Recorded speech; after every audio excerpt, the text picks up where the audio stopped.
Now, just in terms of setting out the rules of engagement of today's meeting, there will be a lead question from me as chair to both of our guests. Assemblies may then put supplementary questions.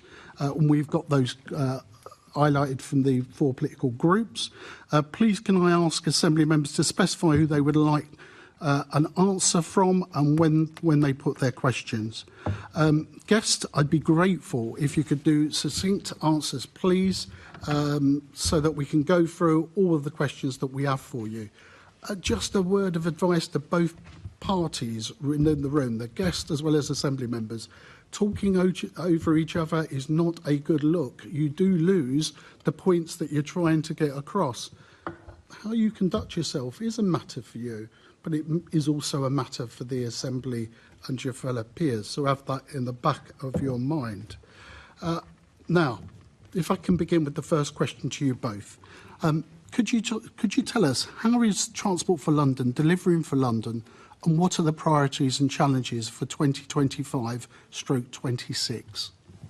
Good morning to all of you. As you said, Chair, today marks 25 years since Transport for London was launched. I want to thank all those who work for and have worked for TfL who've helped transform transport in London. I'm proud of the work we've been doing to deliver a fairer, greener and more affordable and safer transport network for London. The Elizabeth line continues to transform east-west travel across London and beyond, connecting people to jobs, education and opportunity. Alongside it, the Superloop is revolutionising outer London travel, providing faster, more direct bus routes that link key town centres, hospitals and transport hubs. An expansion of the Superloop network to more areas of outer London is already underway.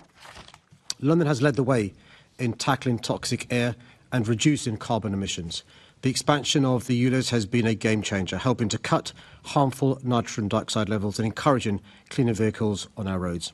There are now over 2,000 zero-emission buses in London, which is more than 20% of TfL's bus fleet and the largest zero-emission fleet in Western Europe. Affordability remains at the heart of my transport strategy. That's why I introduced the Hopper fare, allowing unlimited bus and tram transfers within an hour, and I've frozen tube and train fares 5 times and bus and tram fares 6 times, helping to ease the cost of living for millions. But it's not just about moving people quickly and affordably, it's also about doing so safely. We've expanded London's cycle network, introduced 20 miles per hour speed limits on London's strategic road network and implemented the direct vision to make HGVs safer. These measures are reducing collisions and encouraging active travel. We've also made great strides in making transport more inclusive. More than 200 stations in London are now step-free, and TfL is working hard to make half the tube network step-free by 2030. Every Londoner should feel safe when travelling on London's transport network. That's why we're doubling down on bus safety with new technology, better training and a strong commitment to Vision Zero. My goal to eliminate all deaths and serious injuries from London's transport network. Good morning. Today marks 25 years since Transport for London was established, and I want to recognise the dedication of everyone who has helped transform London's transport system. TfL continues to deliver a fairer, greener, safer and more affordable network for Londoners. The Elizabeth line has revolutionised east-west travel, while the Superloop is improving connectivity across outer London, with further expansion already underway.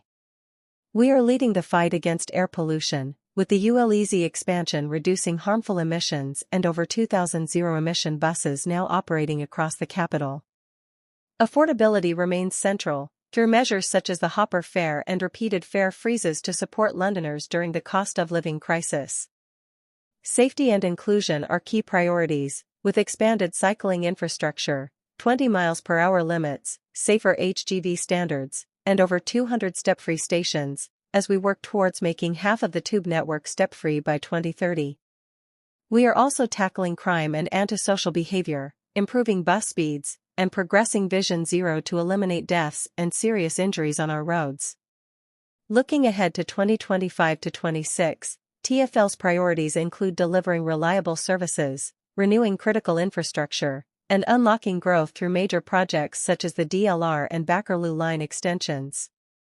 While the recent funding settlement provides welcome stability, further long-term investment is essential to support housing delivery, economic growth, and the future resilience of London's transport network.